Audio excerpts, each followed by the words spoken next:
Bonjour et bienvenue sur votre chaîne AB Connect, la chaîne qui vous permet de mieux comprendre les fonctionnements réseau, la configuration des équipements.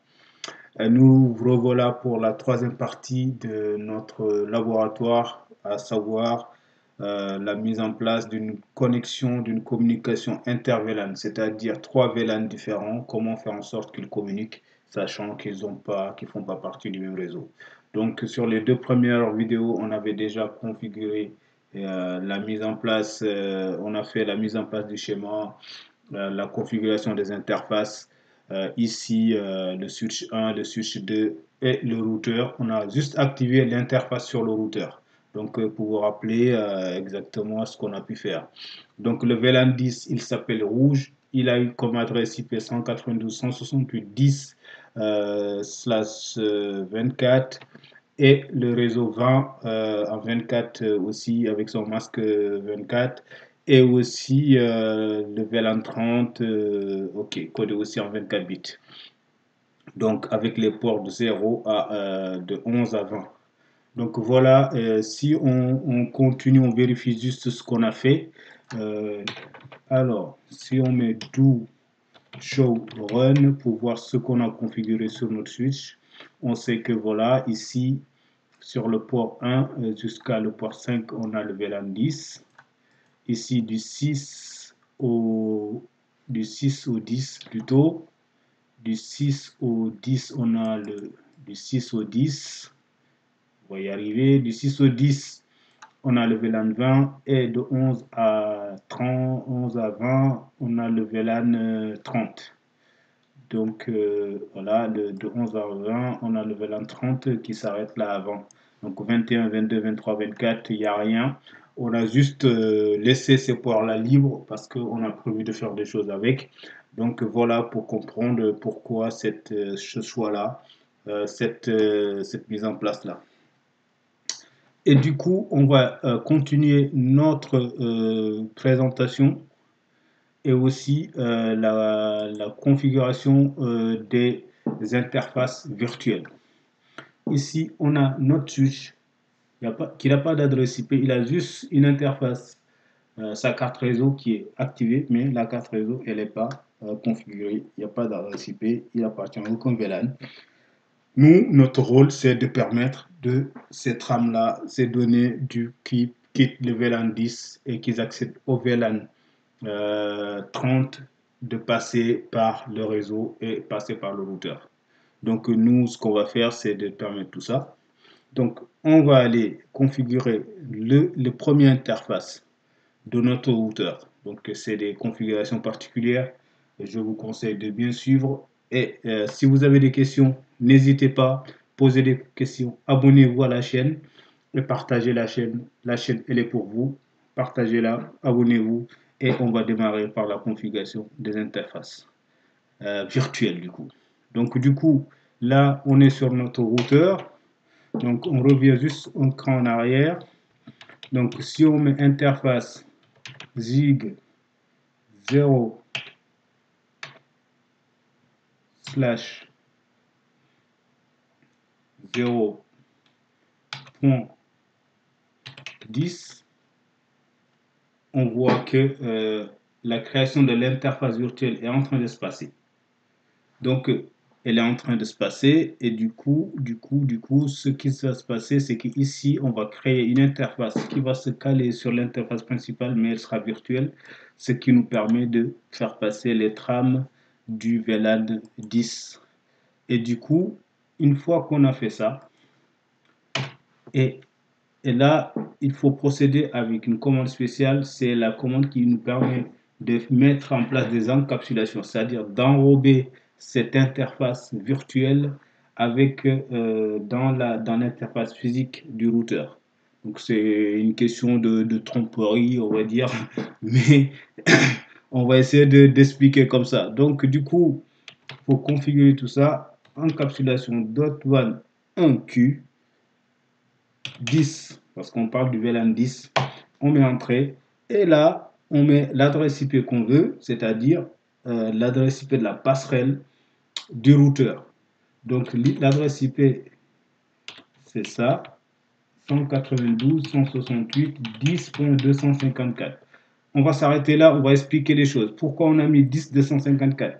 Parce qu'ici, on a mis l'interface VLAN 10, c'est-à-dire c'est l'interface VLAN 10 qui est là.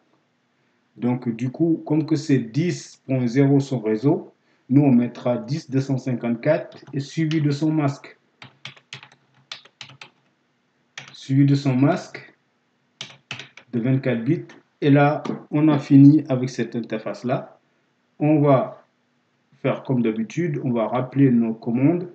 Donc là, au lieu de mettre 10, logiquement, on avait mis 10 ici, et là, logiquement, ce sera 20. Et là, l'interface virtuelle du VLAN 20 va se créer. Quand on met entrée, on met l'encapsulation, on met 20, et là, on met l'adresse IP, 192.168. Au lieu de 10, on va mettre 20.254. On a choisi 254 pour garder la dernière adresse du réseau, donc qui est le routeur. C'est toujours bien de procéder comme ça. C'est un conseil. Ne mettez pas votre routeur avec une adresse IP au milieu du réseau. C'est pas très logique. Moi, je préfère soit tu mets la première, soit tu mets la dernière. Comme ça, on sait que c'est bien délimité, c'est bien fait. Et comme ça, c'est clair. Donc, du coup, là, on a fait l'interface VLAN 20. Et du coup, ce qu'on va faire, on va rappeler, on va créer l'interface VLAN 30. Donc, il va se créer. Et du coup, on va procéder aussi à l'encapsulation .1 en Q30, pas 360, 30. Et l'adresse IP adresse 192.168.30.254 et le masque. Toujours, on a pris le choix de faire un 24 bits. Donc là, WR. On enregistre tout. On a créé nos interfaces. On va passer par la configuration de nos PC et de nos PC. On va leur mettre des adresses IP. Après, on procédera au test pour finaliser tout ça. Voilà.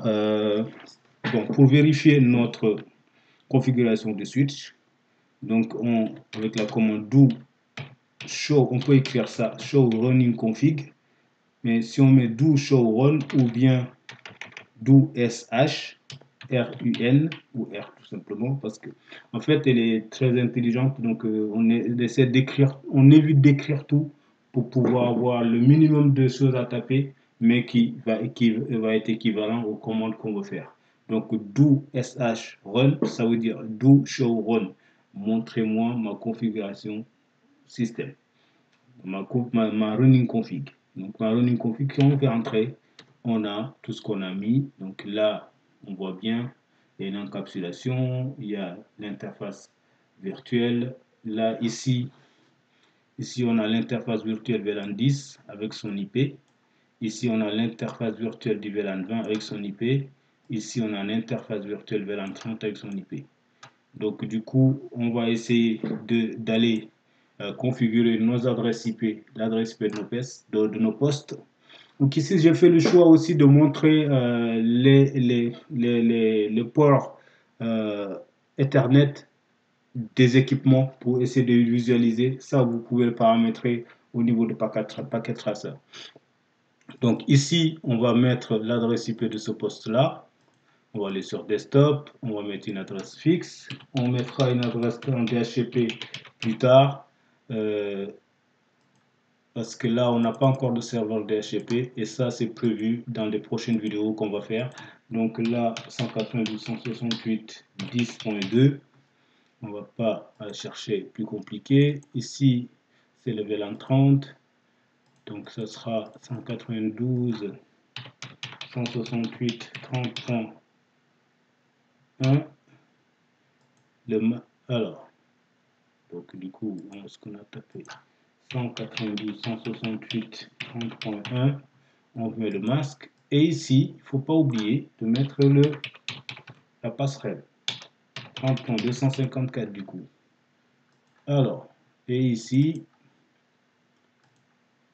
on fait 192 168.30.2, le masque en 24 bits et la passerelle 192.168.30.254.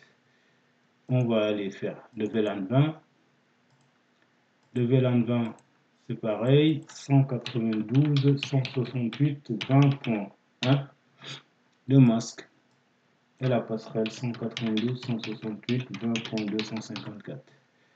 Donc là, on ferme, on va faire le deuxième PC. On pouvait en choisir qu'un seul, hein, comme ça nous évite tout cela. Parce que vu que c'est des tests, mais c'est bien quand même de le faire. On verra pourquoi on a pris le choix de faire plusieurs équipements. 20.254. Il me semble qu'on avait oublié ici de mettre la passerelle. Oui, bien sûr, on avait oublié. On met 192.168.10.254. Ici, on va mettre la même chose. 192. 168.10.254. Donc, du coup, là, on a fini de faire le test de nos équipements. Le test, en tout cas, on a paramétré les adresses IP. On a paramétré, on a configuré aussi nos trunks. On a configuré aussi, on a activé l'interface ZIG00 qui est l'interface du routeur physique. Sa carte réseau, on n'a pas mis une adresse IP. Ici aussi, on a fait sur le routeur, on a mis en place les interfaces VLAN avec les encapsulations pour permettre à nos équipements de passer d'un réseau à un autre. Donc du coup, tout cela pour vous dire qu'on a presque terminé. On a presque terminé et aussi c'est de savoir comment on pourra faire des tests pour faire communiquer tout cela et de voir pourquoi ça marche, pourquoi ça marche pas, de vérifier tout cela. Donc du coup, on va faire quelque chose quelque chose de pratique parce que nos switches ils ont gardé des noms bizarres. C'est toujours bien de changer des noms parce qu'ils s'appellent switch. On en a deux, c'est mieux de les distinguer, de savoir c'est lequel le 1, c'est lequel le 2. Donc il faut rentrer en mode, pour la commande, il faut rentrer en mode terminal.